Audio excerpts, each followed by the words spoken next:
नमस्कार मंडळी, आज आपण सार्थ श्रीमत दासबोध यातील दशक 15 यातील समास 10 वाचन करणार आहोत, ज्याचं की शीर्षक आहे सिद्धांत निरूपण.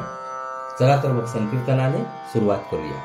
जय जय राम कृष्ण हरी, जय जय राम कृष्ण हरी, जय जय राम कृष्ण हरी, जय जय राम कृष्ण हरी, जय जय राम कृष्ण हरी, जय जय राम कृष्ण हरी, जय जय राम कृष्ण हरी, जय जय राम कृष्ण हरी, जय जय राम कृष्ण हरी, जय जय राम कृष्ण हरी, जय जय राम कृष्ण हरी, जय जय राम कृष्ण हरी, जय जय राम कृष्ण हरी, जय जय राम कृष्ण हरी, जय जय राम कृष्ण हरी, जय जय राम कृष्ण हरी, जय जय राम कृष्ण हरी, जय जय राम कृष्ण हरी, जय जय राम कृष्ण हरी. जय योगेश्वर श्री कृष्ण की जय हो. जय श्रीराम, जय श्रीराम, जय श्रीराम, जय जय रघुवीर समर्थ. चला तर मग सुरुवात करूया. सार्थ श्रीमत दासबोध दशक 15 समास 10 सिद्धांत निरूपण. श्री समर्थांसारख्या ज्ञानी भक्तांचे असे एक मोठे वैशिष्ट्य असते की ते स्वतः मोठे उपासक असतात आणि प्रसंगी उपासनेचे महत्त्व सांगताना वाहवत जातात, परंतु ते लगेच उपासनेची मर्यादा प्रतिपादन केल्यावाचून राहत नाहीत. येथे असेच आढळते. गेल्या समासामध्ये अंतरात्म्याचे थोर महत्त्व सांगून त्याच्या उपासनेचा मोठाच गौरव केला, परंतु हा सारा पूर्व पक्ष आहे, सिद्धांत पुढेच आहे असेही सुचविले. या समासात सगळा अद्वैताचा अनुभव वर्णिलेला आढळतो. श्री समर्थ सांगतात की विवेकाने चंचल मागे टाकून निश्चयाची धारणा धरावी, म्हणजे साधकाला आपल्या आतमध्ये आपोआप सगळे कळते, त्याच्या वृत्तीचे शोधन होत जाते आणि अखेर वृत्तीची निवृत्ती होते. प्रथम अज्ञान जाऊन ज्ञान येते, मग ज्ञानाचे विज्ञान बनते. तेथे निरंजनाची अखंड भेटी घडते.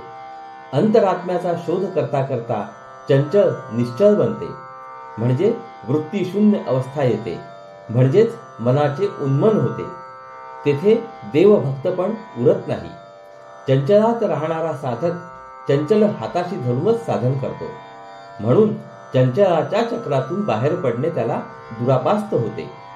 अशा वेळी श्री सद्गुरू त्याच्यावर शक्तिपात करून चंचलाच्या प्रवाहामधून बाहेर पडण्याची सोय करून देतात. काम, क्रोध, लोभ वगैरे 6 विकार टाकून जो आत्मानात्म विचारात राहतो तो संन्यासी समजावा. आतापर्यंत असे पुष्कळ विचारी पुरुष निस्संग होऊन ज्ञानी बनले, म्हणून साधकाने शाश्वताचा शोध करावा. तो करताना शब्द, कल्पना, मन व बुद्धी यांच्या पलीकडे जावे. तेथे निरंजनाची गाठ पडून तो ज्ञानी बनतो, निर्विकार होतो, त्याच्या वासनांचे बीज गळून जाते व त्याचा देह प्रारब्धाने चालतो. दृश्य नाहीसे होत नाही, त्याचे मिथ्यापण तेवढे निश्चयाने कळते. ज्ञानी माणसाने जगामध्ये भक्तीचा प्रसार करून उपासनेचे ऋण फेडावे. चला तर मग आता ओवी वाचनाला सुरुवात करूया. सार्थ श्रीमद दासबोध दशक 15 समास 10 सिद्धांत निरूपण. श्रीराम, जय जय रघुवीर समर्थ. आकाश सर्वव्यापी व निश्चय आहे. त्याच्यामध्ये साऱ्या गोष्टी होतात व नाहीशा होतात. त्या चंचल आहेत, म्हणून निश्चल आणि चंचल दोन्ही आपल्या अंतर्यामी विवरून पाहावे, म्हणजे मग निरंजनाची भेट होते, विज्ञान होते व उन्मनी साध्य होते. गगनी अवघेची होत जाते, गगनायसे तगे नाते, निश्चयी चंचल नानाते, येणेंची न्याये. आकाशामध्ये साऱ्या घटना होतात आणि जातात. होणाऱ्या आणि जाणाऱ्या घटना कायम टिकत नाहीत. निश्चयामध्ये चंचलाचे अनेक प्रकार असेच होतात आणि जातात, ते कायम टिकत नाहीत. अंधार दाटला बळे, वाटे गगन झाले काळे, रवी किरणे ते पिवळे, सवेंची वाटे. अगदी दाट अंधार भरला तर आकाश काळे झाले असे वाटते. सूर्याच्या किरणांनी तेच आकाश पिवळे झाले असे वाटते. उदंड हिव जेव्हा पडिले, गमे गगन थंड झाले, उष्ण झळेने वाळले, ऐसे वाटे. अतिशय कडक थंडी पडते तेव्हा आकाश थंड झाले असे वाटते. उष्णता भडकली तर तेच आकाश अगदी वाळले असे वाटते. ऐसे जे काही वाटले ते ते झाले आणि गेले. आकाशा सारिखे तगले हे तो घडेना.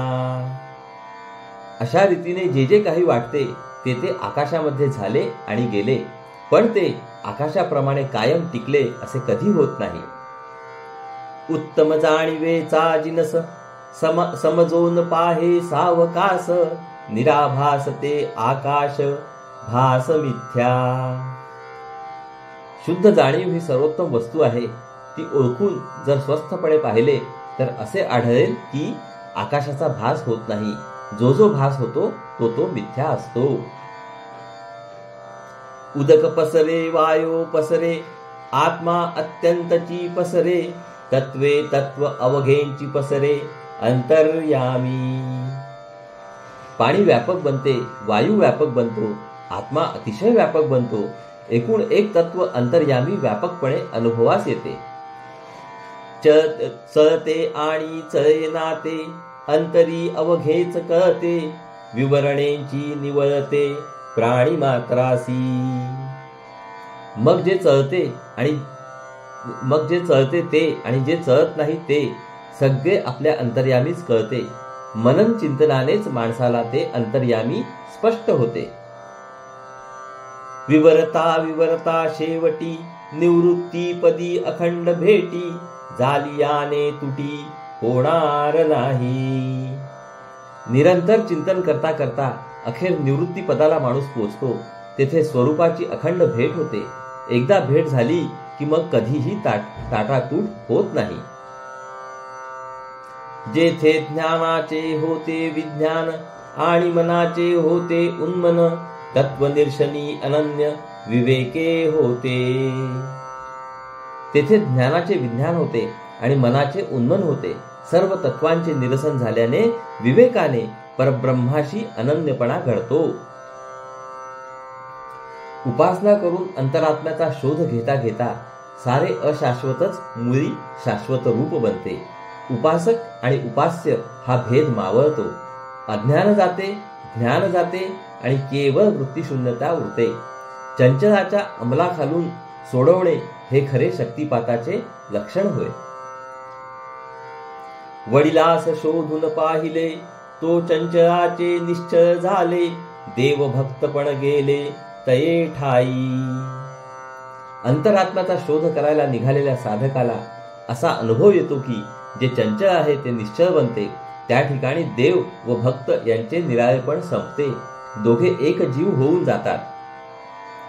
ठाव म्हणता पदार्थ नाही, पदार्थ मात्र मुळी नाही. जैसे तैसे बोलो काही कळावया. तेथे असा शब्द मी घातला खरा, परंतु त्या अनुभवामध्ये स्थल नाही, कोणताही दृश्य पदार्थ मुळीच नाही. त्या अनुभवाची काही कल्पना यावी यासाठी जसे येईल तसे मी बोलत आहे. अज्ञान शक्ती निरसली, ज्ञान शक्ती मावळली. वृत्ती शून्य कैसी झाली स्थिती पहा. ती स्थिती अशी आहे की तिच्यामध्ये अज्ञान आणि त्याचे भ्रम सर्व नाश पावतात. तसेच ज्ञान आणि त्याचे परिणाम शांत होतात व अखेर वृत्ती शून्य होऊन केवलपणा उरतो. मुख्य शक्तिपात तो ऐसा नाही चंचलाचा वळसा. निवांती निवांत कैसा निर्विकारी. जीव आजपर्यंत चंचलाच्या भोवऱ्यांमध्ये गिरग्या खात होता. त्या भोवऱ्यातून त्याला बाहेर खेचणे हे शक्तिपाताचे प्रधान लक्षण आहे. चंचलाच्या चक्रातून बाहेर पडलेला जीव परमात्म स्वरूप बनतो आणि त्या निवांत व निर्विकारी स्वरूपात निवांतपणे स्थिर होतो. श्री सद्गुरु म्हणजे आध्यात्मिक शक्तीचे प्रचंड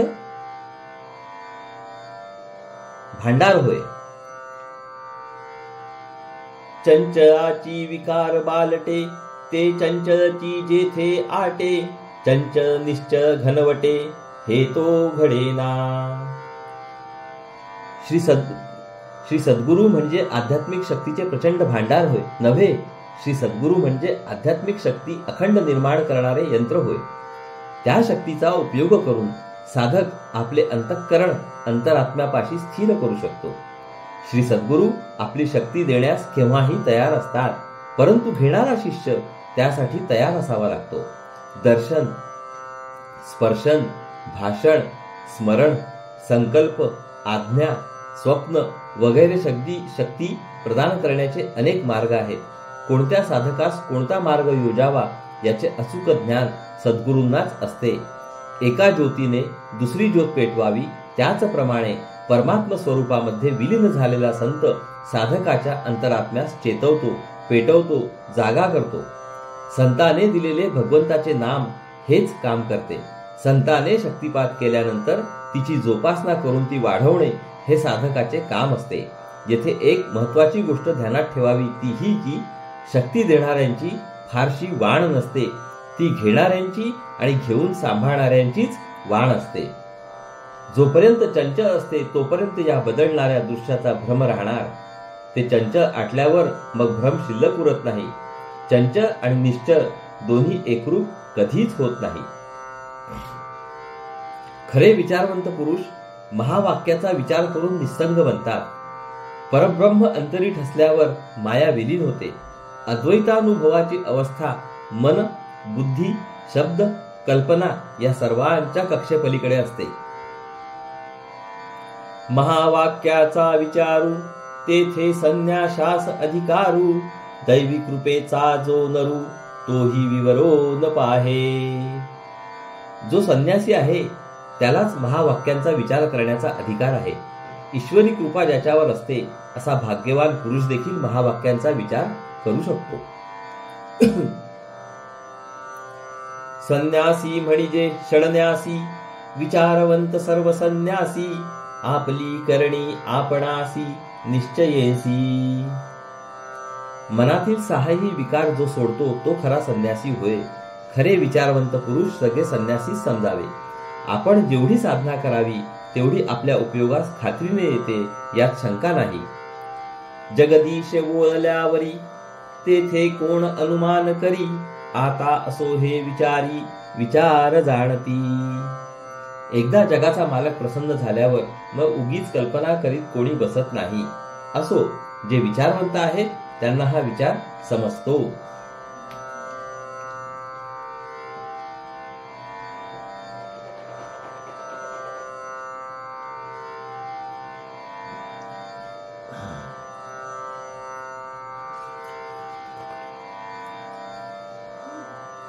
जे जे विचारी समजले ते ते निसंग होऊन गेले, देहाभिमानी जे उरले ते देहाभिमान रक्षिती. ज्या ज्या विचारवंत पुरुषांना हे समजले ते सगळे निसंगच बनले, गलिताभिमानी झाले. देहबुद्धीचे जे उरले ते देहाभिमानाला चिकटून बसले, देहाभिमानाला सांभाळून राहिले. लक्षी बैसले अलक्ष, उडून गेला पूर्व पक्ष, हेतुरूपे अंतरसाक्ष तोही मावळला. जेथे लक्ष पोचत नाही असे अलक्ष ब्रह्म मनाला व्यापून राहिल्यावर मायारूप पूर्व पक्ष नाहीसा होतो. वासनेच्या अनुरोधाने असणारा व अंतर्यामी साक्षी रूपाने राहणारा तोही नाहीसा होतो. आकाश आणि पाताळ दोन्ही नामे अंतराळ, काढिता दृश्याचे चढ अखंड झाले. आकाश आणि पाताळ ही दोन नावे एका अवकाशाचीच आहेत. त्यामध्ये भेद उत्पन्न करणारा दृश्याचा पडदा गेला की केवळ एकच सलग अवकाश उरतो. ते तो अखंडची आहे, मन उपाधी लक्षून पाहे, उपाधी निरासे साहे शब्द कैसा. मुळात सारा अवकाश एकच आहे, अखंड आहे. उपाधीकडे पाहून मन त्यामध्ये खंड पाडते. ती उपाधी नाहीशी झाल्यावर तेथे शब्दाचा व्यवहारच सहन होत नाही. शब्द पर कल्पने पर मन बुद्धी अगोचर, विचारे पहावा विचार अंतर्यामी. परमात्मा आकाशासारखा अखंड व निराभास आहे. तो शब्दाच्या व कल्पनेच्या पलीकडे आहे. मन व बुद्धी यांना अगोचर आहे. आपल्या अंतर्यामी वारंवार विचार करून हे समजावे. पाहता पाहता कळो येते, कळले ती तुके व्यर्थ जाते, अवघड कैसे बोलावे ते कोण्या प्रकारे. सतत चिंतन करीत गेल्यास अशा गोष्टी कळू लागतात, पण आपणास जेवढे कळले तेवढे व्यर्थ आहे असे अनुभवाला येते. मला कळले असे वाटते तोपर्यंत ते खरे कळलेले नसते. हा विषयच अवघड आहे, तो कसा सांगावा व कोणत्या प्रकारे मांडावा ते समजत नाही. जो शाश्वत शोधित जातो तो निर्विकारी एकरस होऊन ज्ञानी बनतो. त्याचा देह प्रारब्धाने वावरतो, त्याच्या वासना दग्ध बीज होतात. तरी पण ज्ञानी पुरुषाने जगात भक्तीची वाढ करावी. वाक्यार्थ वाच्यांश शोधिला, अलक्षी लक्षांश बुडाला, पुढे समजोन बोला कोणीतरी. स्वानुभवाचा प्रकार असा आहे, महावाक्यातील शब्दाचा जो अर्थ तो वाच्यांश, तो नीट शोधून पाहिला. मी ब्रह्म आहे असा त्याचा अर्थ कळला. त्याचे सतत मनन चिंतन करीत गेल्याने अनुसंधान लागले. मन सारखे स्वस्वरूपात रमू लागले. हा लक्षाचा अंश होय. लक्ष जे स्वस्वरूप तेथे स्थिर होणे म्हणजे लक्षांश साधणे होय. त्यानंतर ध्यान करणारे मन नाहीसे होऊन वृत्तीशून्यता आली. लक्षांश अलक्ष परब्रह्मात लीन झाले. अनुभव घेणारा, बोलणारा, सांगणारा, पाहणारा, साक्षी सर्व लय पावल्यावर पुढे बोलण्याचे शिल्लक उरतच नाही. शाश्वतास शोधित गेला, तेणे ज्ञानी साच झाला, विकार सांडून मिळाला निर्विकारी. जो शाश्वताचा शोध करीत गेला तोच यथार्थ ब्रह्मज्ञानी झाला. विकार रूपी चंचल मागे टाकून तो निर्विकार ब्रह्माशी तदाकार होतो. दुःस्वप्न उद्दंड देखिले, जागे होता लटिके झाले, पुन्हा जरी ते आठविले तरी ते मिथ्या. अज्ञानाच्या अवस्थेत असताना हे दृश्यरूप वाईट स्वप्न त्याने फार मोठ्या प्रमाणात पाहिले. पण ब्रह्मज्ञान रूपी जागृती आल्यावर ते सारे खोटे होते असा अनुभव आला आणि पुन्हा जरी ते आठवले तरी ते खोटे होते अशी त्याची खात्री असते. प्रारब्ध योगे देह असे, असे अथवा नासे, विचार अंतरी बैसे, चळेना ऐसा. ज्ञान झाल्यावर प्रारब्धानुसार त्याचा देह चालतो. तो राहील अथवा जाईल, पण त्याच्या अंतःकरणात ब्रह्मविचार अत्यंत स्थिर असतो. बीज अग्नीने भाजले, त्याचे वाढणे खुंटले, ज्ञात्यात स तैसे झाले, वासना बीज. बीज जर आगीने भाजले तर ते वाढत नाही. त्याचप्रमाणे ज्ञानी पुरुषाच्या वासनेचे बीज जळून जाते, त्यामुळे त्यास वासना उरत नाही. विचारे निश्चय झाली बुद्धी, बुद्धीपासी कार्यसिद्धी, पाहता वडिलांची बुद्धी निश्चयी गेली. साधकाने आत्मानात्म विचार सतत करून आपली बुद्धी निश्चल करावी. निश्चल बुद्धीनेच ब्रह्मज्ञान सिद्ध होते. पूर्वी होऊन गेलेल्या थोर संतांची बुद्धी अशा रीतीनेच निश्चल ब्रह्मामध्ये गेली असे आढळते. निश्चयास घ्यातो तो निश्चय, चंचलास ध्यातो तो चंचल, भूतास ध्यातो तो केवळ भूत होये. जो निश्चयाचे ध्यान करतो तो निश्चल बनतो, तर जो चंचलाचे ध्यान करतो तो चंचल बनतो. जो दृश्याचे ध्यान करतो तो दृश्यरूप बनतो. जो पावला सेवटवरी, तयास हे काहीच न करी, अंतरनिष्ठा बाजीगरी तैसी माया. जो शेवटपर्यंत म्हणजे परब्रह्मापर्यंत जातो त्याला चंचल आणि दृश्य काहीच करू शकत नाही. जो खरा अंतर्निष्ठा आहे त्याला माया जादूप्रमाणे खोटी दिसते. मिथ्या ऐसे कळो आले, विचाराने सदृढ झाले, अवघे भयेंची उडाले अकस्मात. हे दृश्य सारे मिथ्या आहे असे प्रथम कळते, मग सतत चिंतनाने ते मनामध्ये अगदी घट्टपणे स्थिर होते. अशा रीतीने दृश्याचे मिथ्यापण अंतरी स्थिर झाले की एकाएकी भय समूळ नाश पावते. उपासनेचे उत्तीर्ण व्हावे, भक्तजने वाढवावे, अंतरी विवके उमजावे सकळ काही. ज्या उपासनेने साधक ब्रह्मज्ञानापर्यंत पोचतो त्याचे ऋण फेडणे अवश्य असते. जगात भक्तीचा प्रसार करून ते ऋण ज्ञानी माणसाने फेडावे. अंतर्यामी विवेक करून सगळे काही बरोबर समजलेले असावे. वास्तविक मनुष्य ब्रह्मज्ञानी झाला म्हणजे त्यास कोणताही विधी आणि निषेध उरत नाही. तो पूर्णतया स्वतंत्र असतो असे झाडून सारे शास्त्रकार सांगतात. असे असून देखील श्री समर्थ म्हणतात की ज्ञानी पुरुषाने उपासनेच्या उपकाराची फेड करावी. हा एक विधीच झाला. हेच तर मराठी संतांचे मोठे वैशिष्ट्य आहे. अगदी मोठ्यातला मोठा ब्रह्मज्ञानी जरी झाला तरी त्याच्या ज्ञानाचा समाजाला उपयोग झाला पाहिजे असे ते हट्टाने प्रतिपादन करतात. या बाबतीत इतर संत गुळमुळीतपणे सांगतील तर श्री समर्थ अगदी हडसून खडसून सांगतात. त्यांच्या वाङ्मयात या त्यांच्या दृष्टिकोनाचा वारंवार प्रत्यय येतो. इति श्री दासबोधे गुरुशिष्य संवादे सिद्धांत निरूपण नाम समास 10वा. तर श्रोते हो, अशा रीतीने आपले या ठिकाणी दशक 15व्याचे वाचन पूर्ण झालेले आहे. हरिओम तत्सत, हरिओम तत्सत, हरिओम तत्सत.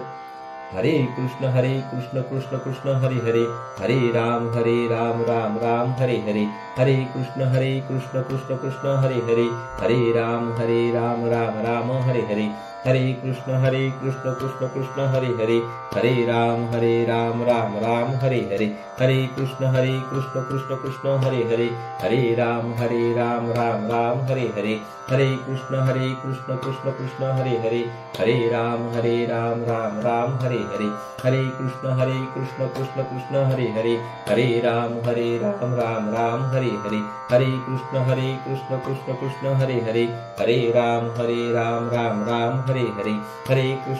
कृष्ण कृष्ण कृष्ण हरे हरे, हरे राम राम हरे हरे, हरे कृष्ण कृष्ण कृष्ण हरे हरे, हरे राम राम हरे हरे, हरे कृष्ण कृष्ण कृष्ण हरे हरे, हरे राम राम हरे हरे, हरे कृष्ण कृष्ण कृष्ण हरे हरे, हरे राम राम हरे हरे, हरे कृष्ण कृष्ण कृष्ण हरे हरे, हरे राम राम हरे हरे, हरे कृष्ण कृष्ण कृष्ण हरे हरे, हरे राम राम हरे हरे, हरे कृष्ण कृष्ण कृष्ण हरे हरे, हरे राम राम राम हरे हरे, हरे कृष्ण कृष्ण कृष्ण हरे हरे, हरे राम राम हरे हरे. जय योगेश्वर श्री कृष्ण की जय हो. जय श्री राम, जय श्री राम, जय श्री राम. जय जय रघुवीर समर्थ. चला तर मंडळी, येथे आपले दशक 15वाचे वाचन आज पूर्ण झालेले आहे. पुढील भागात आपण दशक 16व्याची सुरुवात करूया. चला तर मग पुढील भागात भेटूया. नमस्कार. हरिओम हरिओम हरिओम हरिओम.